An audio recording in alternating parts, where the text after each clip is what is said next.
This podcast is brought to you by the Renaissance Podcast Tour of Italy. Have you ever dreamt of traveling to Rome or Florence to see the great works of the Renaissance masters? Well, here's your chance. Join us for a great adventure to Venice, Florence, and Rome as we explore the art and history of Italy. We will depart June 20th, 2017, and spend 2 nights in Venice, 2 nights in Florence, and 3 nights in Rome. We'll visit many of the sites that we've discussed in the podcast, including St. Peter's, the Vatican Museums, and Michelangelo's Sistine Ceiling. To sign up, visit the website, therenaissancepodcast.com, and click on the Tour tab for more information. The tour ID is, all caps, DBYRD 2017.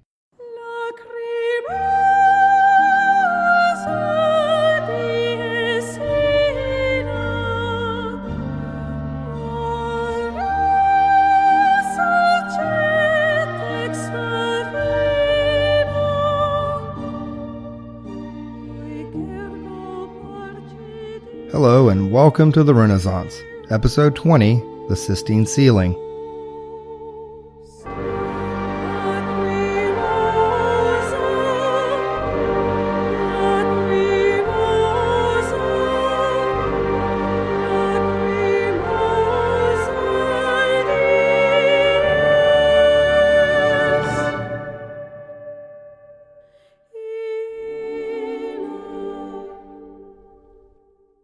Hello and welcome to the Renaissance Podcast. I'm your host, Dennis Bird. Last time, we left off with the early works of Michelangelo, from the Pietà to the David. This time, we'll focus almost exclusively on his monumental work in the Sistine Chapel. With the rise of Giuliano della Rovere to the seat of St. Peter, a new day was dawning for Christendom and for Rome. Taking the name of Julius II, he began a remodeling campaign of Rome, transforming it from a backwater to the jewel of the Christian West. Ever ambitious, Julius, living up to his namesake, planned to regain the papal territories lost under previous popes. He would become known as the warrior pope, or the ferocious pope, because of these conquests. Michelangelo was first summoned to Rome in 1505, but it would be months before he was officially commissioned to build a tomb for Pope Julius. A tomb that would rival the emperors of Rome. It would contain a giant sculpture setting of no fewer than 47 large marble figures. And for this, Michelangelo was to receive a salary of 1,200 ducats, with a final payment of 10,000 more. In 1506, Michelangelo would begin transporting wagon loads of Carrara marble to Rome, all of it hand-selected by the artist himself. The tomb was originally to be built near the Colosseum, but Julius decided St. Peter's would be a more fitting location. Soon, however, he would turn his attention from the tomb to the remodeling of the church, and he ultimately decided to demolish the old St. Peter's and erect a new basilica designed by Donato Bramante. Bramante was the head of the non-Florentine contingent of artists in Rome, and when Michelangelo's friend and fellow Florentine, San Gallo, failed to win the commission for St. Peter's, Michelangelo was left without any opportunity to be directly involved with the basilica. The original basilica was built on a marsh, and this led to problems with the foundation. Due to the unstable ground, large cracks would develop in the walls and ceiling over the next several centuries. This same problem would also plague the Sistine Chapel. The new St. Peter's would be the largest construction in Rome since the fall of the Roman Empire in the 4th century. In the process, numerous saints and popes would be disinterred, and many others would be churned up in the rubble that would form the new foundations. Michelangelo would continue work on the Pope's tomb in his workshop just outside of St. Peter's, but the Pope's focus on St. Peter's meant that money dried up for the tomb. Michelangelo was not above confronting the Pope, and at a dinner one night, after hearing him tell guests that he was not going to pay another ducat for the tomb, he asked for payment. The Pope dismissed Michelangelo, telling him, "Return on Monday." As Michelangelo says in a letter to his father, "I returned on Monday, and on Tuesday, and on Wednesday, and on Thursday. On Friday, I was turned out, in other words, sent packing." For someone of Michelangelo's temperament, this was too much, and he told the Pope's groom that from now on, if he wants me, he can look for me elsewhere. He then instructed that all of his belongings in the studio be sold, and the next day he fled Rome. Julius learned of Michelangelo's flight almost immediately, having spies all over the city, and he sent 5 horsemen riding after him. Riding through the night, Michelangelo managed to avoid the Pope's men until he crossed Florentine territory. The horsemen caught up with him in a town named Poggibonsi and demanded that he return to Rome. Michelangelo refused, and reminded them they were now on Florentine territory and had no authority here. Instead, Michelangelo wrote a letter to Julius explaining that his work on the tomb was at an end, and therefore he was under no obligation to the pontiff. The Pope would receive the letter during a ceremony dedicating the foundations of the new St. Peter's. The architect of the basilica, Bramante, the man Michelangelo blamed for his loss of the tomb project, suggested to the Pope that perhaps Michelangelo needed another project: the painting of the ceiling in the Sistine Chapel. The Sistine Chapel was a personal project of the Pope. It was originally constructed by his uncle, Pope Sixtus IV. The Sistine Chapel acts as the Pope's chapel within the papal palace, and was built to the dimensions of Solomon's temple, as Rome was seen as the New Jerusalem. It's most well known as the site of the papal enclaves, where the College of Cardinals will meet to elect a new pope. It's tradition that a new pope is announced with the burning of ballots, sending up white smoke from the chimney. Black smoke made from burning wheat straw indicates that the pope has not yet been selected. Sixtus IV built the chapel in the 1470s and 1480s, and it boasts a number of large frescoes by many of the masters of the early High Renaissance, such as Ghirlandaio, Perugino, and Botticelli. These artists painted a series of frescoes along the walls that depict both the life of Moses and the life of Christ. The ceiling was originally painted blue and decorated with gold stars. However, due to the poor foundations, several cracks developed along the ceiling, causing chunks of the original fresco to fall to the floor. The work of fortifying and stabilizing the foundations of the chapel was undertaken by Giuliano Sangallo, a friend of Michelangelo's. The chapel would eventually be stabilized, but a large white scar would remain in the ceiling. Bramante suggested to Julius that he rebuild the chapel, but owing to the fact that it was built by his uncle and the expense of St. Peter's, he sought a cheaper and less destructive alternative: a new painting on the ceiling. Not only would this preserve the chapel, but it would provide Julius an opportunity to place his own stamp and own propaganda on one of the most important chapels in all of the Christian world. Bramante seems to be quite the opposite of Michelangelo. He was outgoing, friendly, always surrounded by students, and enjoyed the luxuries of living in the court of Pope Julius. Condivi paints Bramante as Michelangelo's arch nemesis in Rome. This is also repeated by another Michelangelo biographer and student, Giorgio Vasari.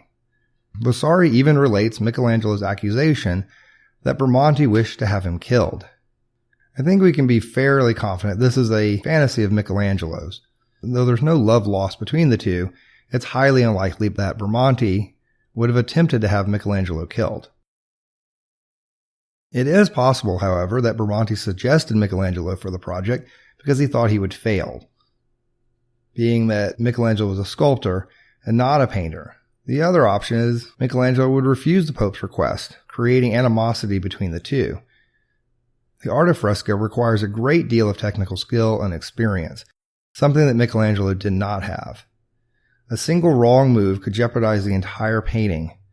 Painting the ceiling not only would be uncomfortable, it could also have been viewed as an insult. The ceiling of a building is usually considered the least important space to fresco.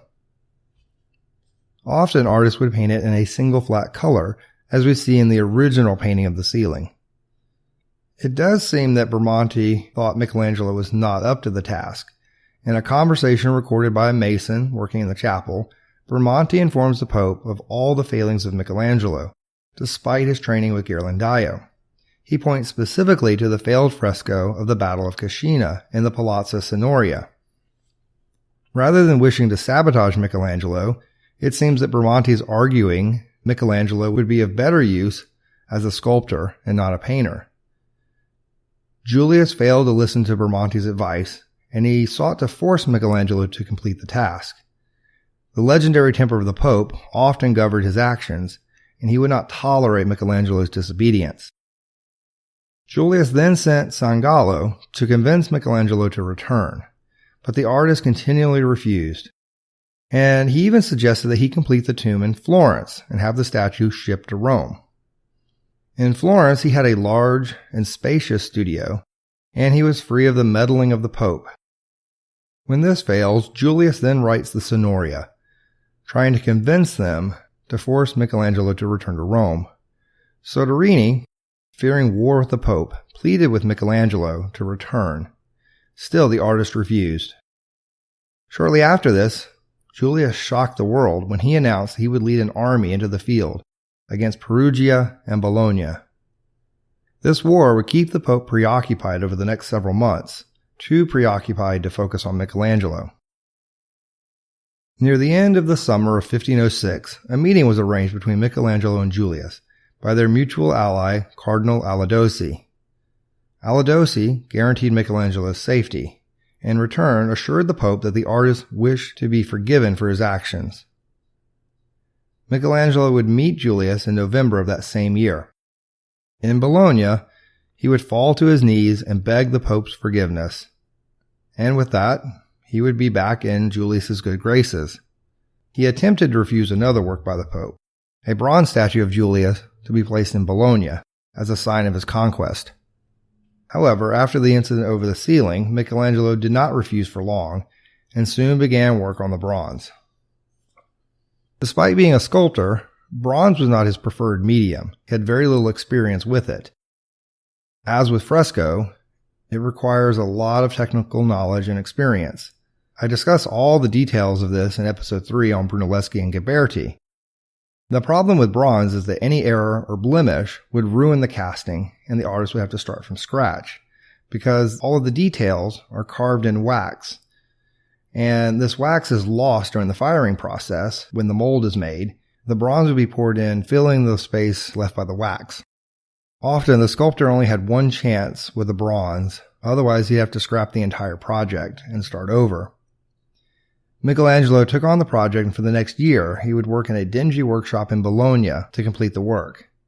Michelangelo hoped that by completing the bronze, he would be granted permission to return to the tomb.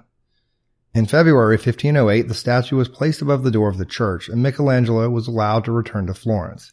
The statue of Julius would eventually be melted down by the French and made into a cannon named the Giulia. No sooner had Michelangelo arrived in Florence, he was summoned once again to Rome. The Pope summoned him, however, not to begin work on the tomb, as he hoped, but again to return to the question of the ceiling. This time Michelangelo did not refuse the Pope, and in May of 1508 a contract was drawn up for Michelangelo to complete the ceiling within the Sistine Chapel. He was given an advance of 500 ducats and was to be paid 3,000 ducats for the entire work. Julius's concept was to have 12 apostles with various designs filling in the lunettes and spaces between the windows. Michelangelo began planning the work in May, but it would be several months before he actually began painting.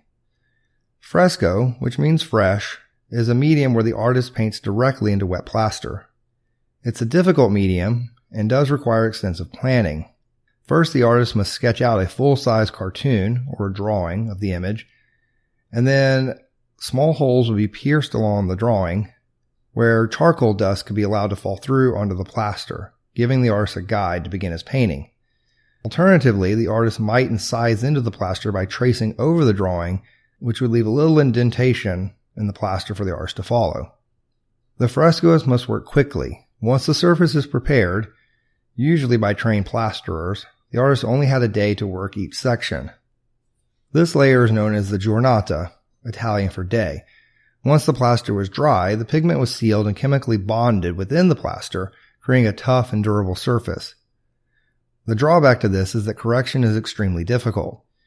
If a correction is needed, the artist must cut out that section of plaster and apply a new layer. There are two different types of fresco. One is buon fresco, meaning true fresco.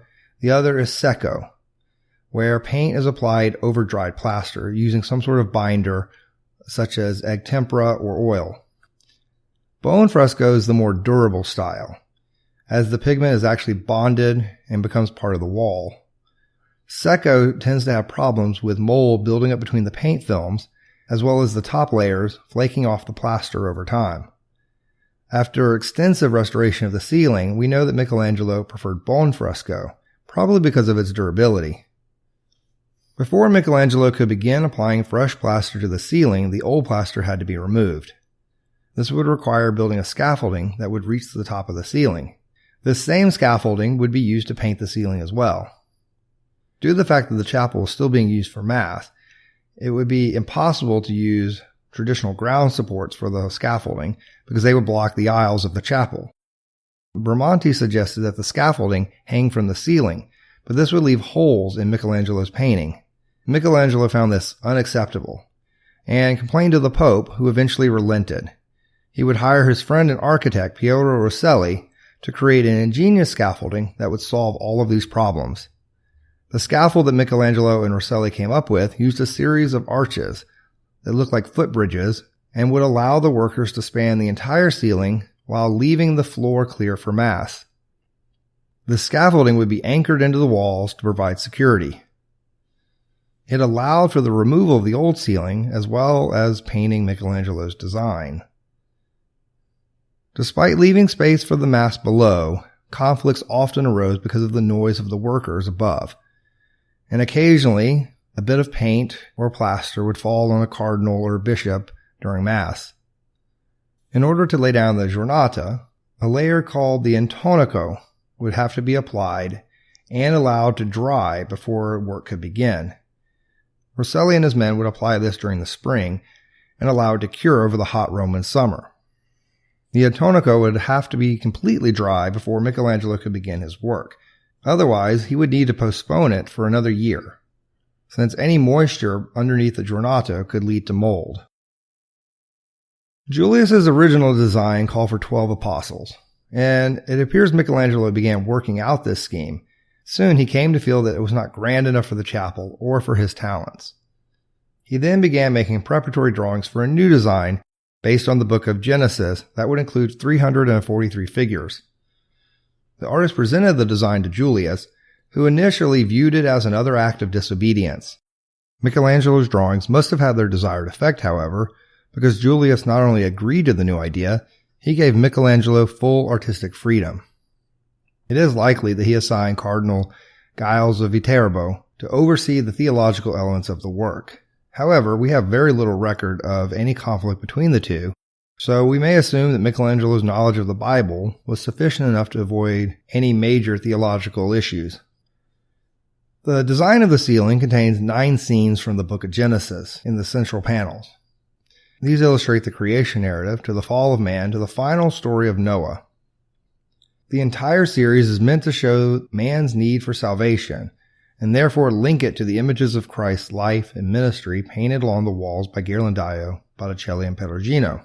Therefore, the entire chapel is tied together pictorially. In the lunettes of the ceiling are the ancestors of Christ.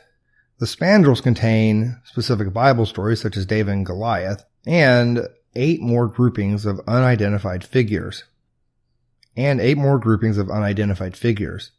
Between the spandrels are the Old Testament prophets and pagan sibyls who predicted the coming of Christ.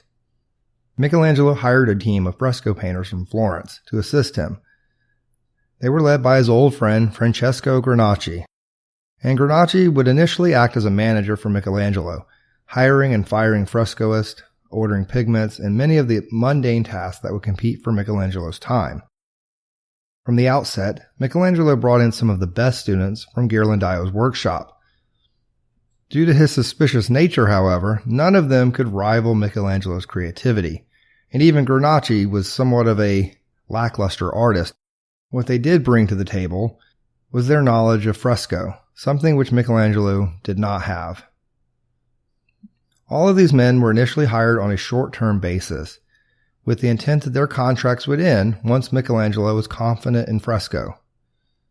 He could then supervise less skillful assistants whom he could pay much less. The main jobs of the frescoists was preparing the giornata, mixing pigments, and transferring the drawings. This early group would guide Michelangelo in the techniques of fresco. Despite the careful drawings and cartoons that the assistants would place on the wall, there is evidence that Michelangelo would depart from these once he became more confident in fresco, and he would in fact draw freehand directly onto the plaster. This is quite a feat in fresco where there's little room for error. Before beginning work in the chapel, Michelangelo wrote to the monastery of San Giusto al Mura in Florence.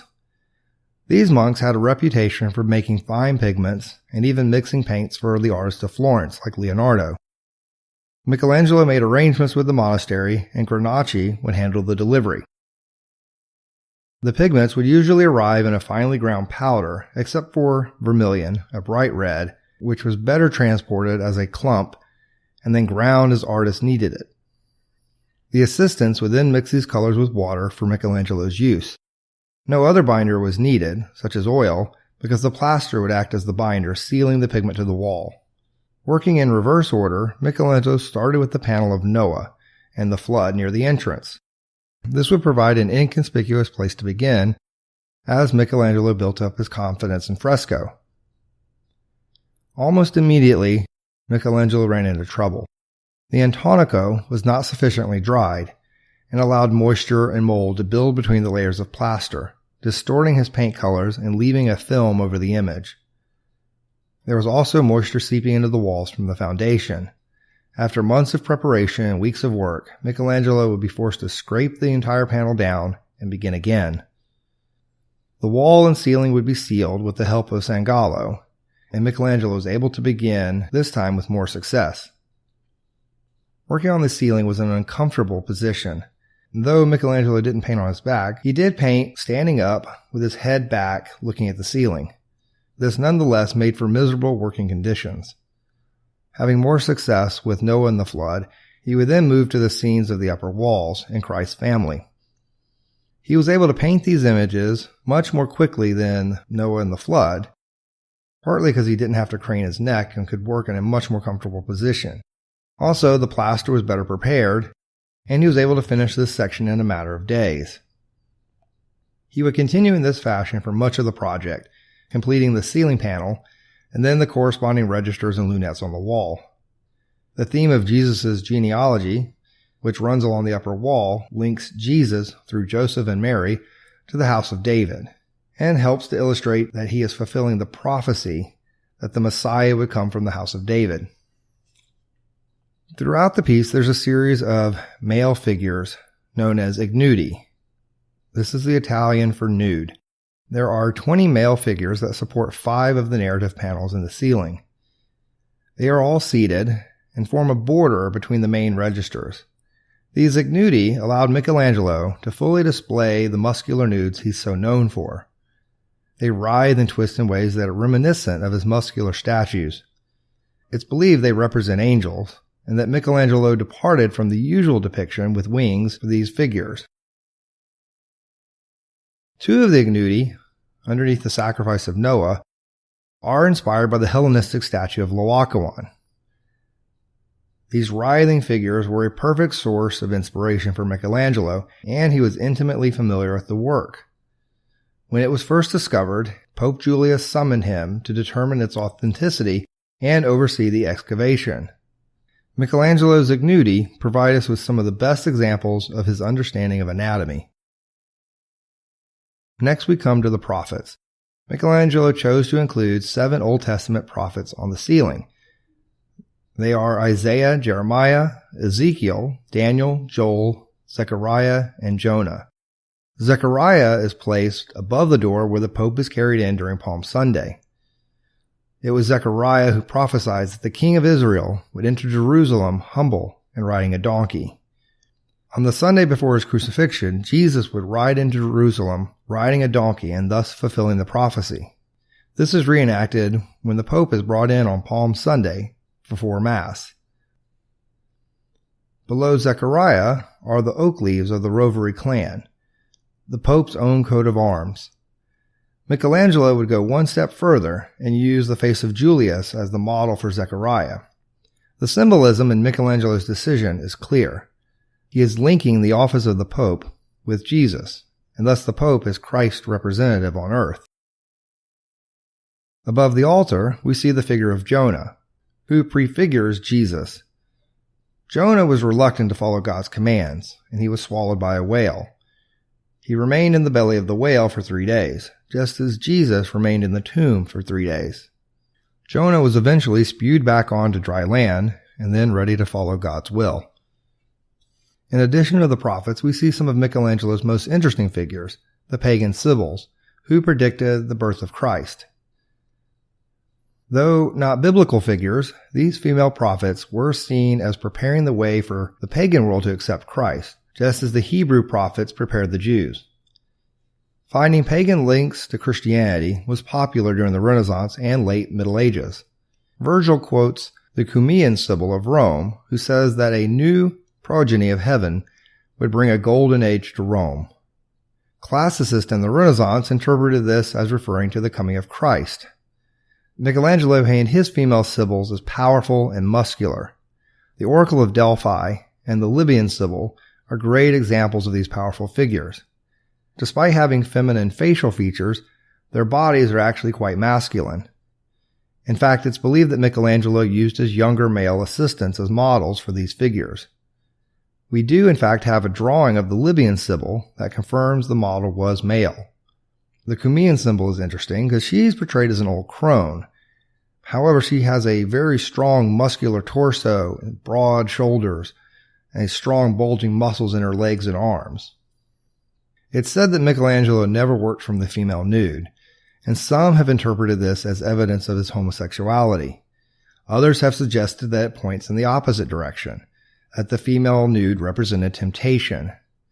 Finally, it could be the chauvinism of the Renaissance that viewed women as inferior in all aspects and therefore unfit as models for art. This does seem to be in keeping with some of Michelangelo's own writings. There's no real answer to this question, and there's little we can gain from his personal life. From his letters, we can see that Michelangelo had continual problems with his family during the painting of the ceiling. This may actually show up in the ceiling itself. In one of the panels, with the family of Jesus, there's a squabble between siblings. There are some who have speculated that this alludes to his own frustration with his family, and therefore Christ's family was just as argumentative and troublesome as his own. In many of the letters back and forth between Michelangelo and his father, there's talk of his brothers and their failings. His siblings seemed to be little more than trouble, and they were constantly running up debt. These debts Michelangelo would be forced to pay off. Even his father would turn to Michelangelo for money. Despite his best efforts to force his brothers into respectable trades, they continued to press him for favors or for positions within the church. This is something he would utterly refuse, but he did send money frequently to his family, often threatening his brothers to either straighten up or he would be forced to come to Florence and deal with them himself. As Michelangelo worked on the ceiling, a new artist arrived on the scene in the Vatican, Raphael Sanzo of Urbino. The young painter was recruited by Bramante for a project in the Vatican apartments just down the hall. Raphael assembled a team that included none other than Pietro Perugino, his old teacher. Perugino painted the scene of Peter receiving the keys in the Sistine Chapel. This team was in direct competition with Michelangelo, and it infuriated him. Michelangelo already had a strong dislike of Perugino from Florence. If you remember, they had several public altercations within the city, and Raphael's association with both Perugino and Bramante would mean he would have a strong dislike for the young painter as well. Raphael, not unlike Bramante, was quite the opposite of Michelangelo. He was outgoing, flamboyant, and the life of the party. Despite their proximity to one another, it seems they rarely ran into each other. Most likely, Raphael and Michelangelo put a good deal of effort in avoiding one another. When they did, they would often trade a few insults as they passed by. Despite this animosity, it does seem that Raphael and Michelangelo developed a grudging respect for one another. Raphael was so impressed with Michelangelo's style that he adapted it for his own work. He even included Michelangelo as the brooding philosopher in his school of Athens. As the Pope grew increasingly frustrated with Michelangelo's slow pace, rumors circulated that Raphael would become Michelangelo's replacement. Condivi relates that the Pope asked Michelangelo, "When will he finish the chapel?" And Michelangelo responds, "When I can." This exchange ends with the Pope threatening to have Michelangelo thrown from the scaffolding due to his insolence. This is repeated many times, with one famous incident where the Pope actually strikes Michelangelo with a stick. According to Vasari, the Pope regretted this outburst and tried to soothe Michelangelo's ego with a gift of 500 ducats. Vasari also writes that Julius would don disguises in order to sneak a look at Michelangelo's work, but that Michelangelo would always see through these and prevent Julius from viewing it. At one point, Michelangelo would even begin throwing things at the disguised Pope until he would reveal himself, at which point Michelangelo feared for his life and escaped through the window. By 1510, the chapel was nearly halfway completed. Michelangelo had just finished painting Adam and Eve reaching for the forbidden fruit. Here he departs from the typical representation, and he shows Adam eagerly reaching for the fruit, and places Adam and Eve in a sexually compromising position, thus giving the fruit a whole new connotation.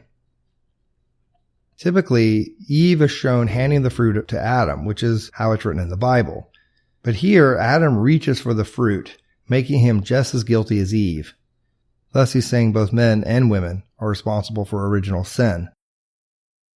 In the same cycle, he also completes the expulsion from the garden. This image is lifted directly from Masaccio's painting in the Brancacci Chapel.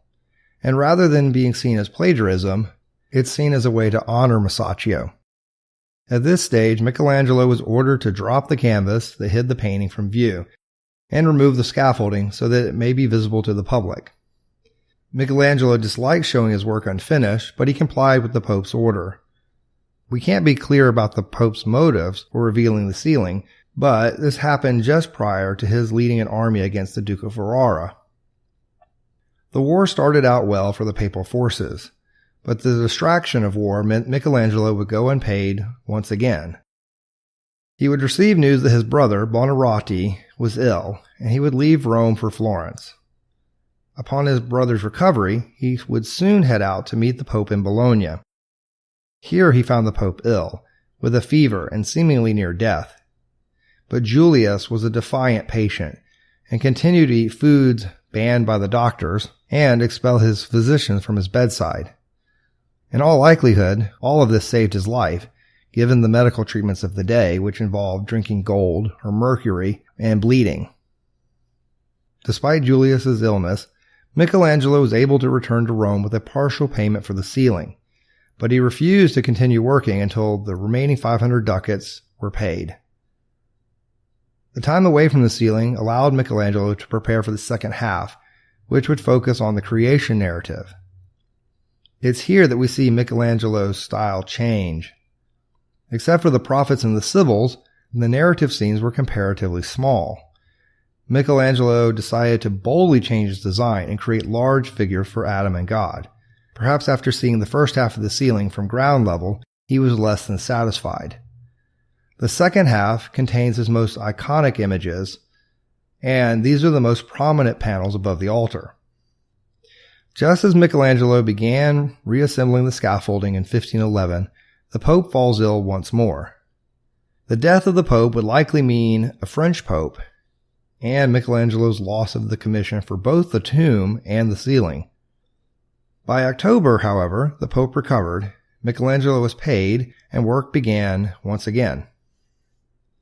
The creation of Adam has become one of Michelangelo's most iconic images. He was able to complete it in roughly 16 days, a blazing pace when compared to the flood panel he began first. This speed was due in large part to the larger figures, as well as the experience gained by Michelangelo. He decided to enlarge all of the central panel figures, while keeping the prophets and the ignudi the same size. He also changed how he portrayed God. In the creation of Eve, God is draped in heavy robes, and he seems earthbound. In the creation of Adam, however, he is ethereal and weightless. He's no longer bound to the earth, and his garments are flowing and billowing like clouds. Adam lies languid, his arms outstretched, waiting for the spark of life from the finger of God. Vasari says of Adam, a figure of such a kind in its beauty, in the attitude and in the outlines, that it appears as if newly fashioned by the first and supreme Creator, rather than by the brush and design of mortal man. We don't know what Julius thought of the creation of Adam when he first saw it, but I've always enjoyed the fictitious exchange in the agony and the ecstasy. Here the Pope climbs the scaffolding and asks Michelangelo if this is how he sees God, not vengeful, but loving and benign, and man not as corrupt, but pure and noble. Michelangelo responds that he wished to paint man before the fall, before sin and death, at the moment when God breathed life into Adam. It may not be accurate, but one would like to think it happened this way, especially if you've ever stood in awe of the beauty of the creation of Adam. One of the interesting things we've discovered with the cleaning of the Sistine ceiling are small statements Michelangelo's included within the work. One in particular is the putti behind the Cumaean Sibyl. He's giving the fig. This is an obscene gesture with the thumb between the index finger and the middle finger. Basically, this is the same as giving the middle finger in America. This image is too small to be seen from below, but with modern photography and recent restoration efforts, it's come to life. The meaning of it is unclear. Is Michelangelo poking fun at the Cumaean Sibyl and the clergy of Rome who are obsessed with her prophecies, or is this directed at the Pope? Michelangelo was often at odds with Julius, both personally and politically, and he took a dim view of Julius's military conquest, which killed many Christians who fought against him. Michelangelo was also in constant conflict with Julius over money, so perhaps this was his statement to the Pope. Despite all of this, the two men seem to have eventually grown to respect one another. Quite honestly, they were extremely similar in temperament, and this may be why they had so much conflict. Both men were fiery personalities who were ruled by their passions. By the time the ceiling was finished, Michelangelo seems to have grown to admire some aspects of Julius's personality, and Julius in turn appreciated Michelangelo's genius as an artist. He may not have been Lorenzo de' Medici, but he did lead Rome into a new golden age, and from this point forward, Rome is the center of the Renaissance, and not Florence. Despite the wars and the Pope's ill health, and even a threatened invasion of the Eternal City, the ceiling was finally completed in 1512. Julius hosted a feast on October 31st, 1512, the eve of All Saints' Day. After the meal, the guests were entertained until late afternoon, and at sunset everyone was gathered to celebrate Vespers in the Sistine Chapel. Michelangelo had only just disassembled the scaffolding a few days prior. All Saints' Eve would be the first opportunity for Julius to show off Michelangelo's work. The pontiff would bless the ceiling. By all accounts, those gathered beneath the ceiling strained their necks to see Michelangelo's marvelous new work. Michelangelo's monumental painting would mark another shift in the history of art. Artists from Raphael to Vasari would be influenced by his work. With the chapel complete, Michelangelo would return to work on Pope Julius's tomb, albeit a much smaller sculpture group. In 1980, a massive restoration began in the Sistine Chapel and would last until 1999.